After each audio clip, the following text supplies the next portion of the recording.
эфир.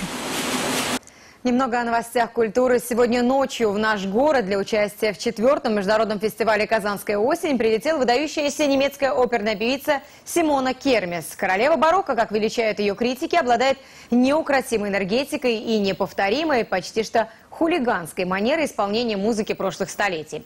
В России у экстравагантной исполнительницы немало поклонников. Перед первой репетицией звезду мировой оперы встречал в Казанской ратуше мэр города. Слово нашему культурному обозревателю Дмитрию Пивоварову.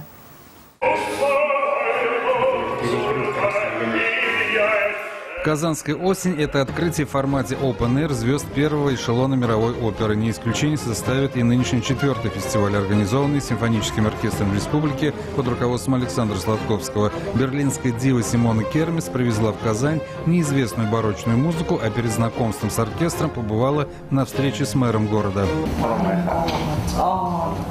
Спасибо большое. От всей души. Ильсур Метшин рассказал исполнительнице о победах и перспективах города на крупных международных культурных форумах. В частности, проекте с Пласидо Доминго о знаковых горожанах, чьи имена вошли в Мировой фонд культуры. Ильсур Метшин также сказал, что в будущем Казань получит и новый 5000-й многофункциональный концертный зал. Симона Кермес отметила интересный визуальный микс евразийского города, смешение архитектурных и конфессиональных знаков. Вообще это очень сложно, когда человек честен по отношению к себе. Ты же не бог, ты же абсолютно нормальный человек и обязан им оставаться. Вот откуда моя энергия. Мегазвезда, выступающая на престижных площадках мира, отметила, что бесплатные фестивали, подобные «Казанской осени», продолжают европейский опыт при общении всех слоев населения с мировой классикой.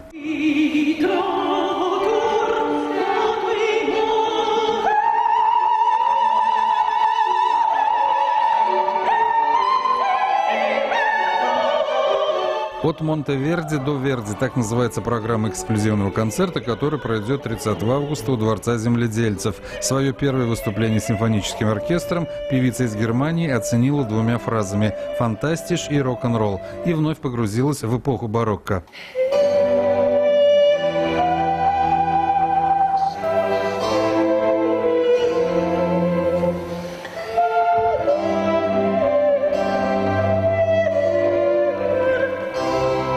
Дмитрий Пивоваров, Владимир Ладушкин, телеканал «Эфир».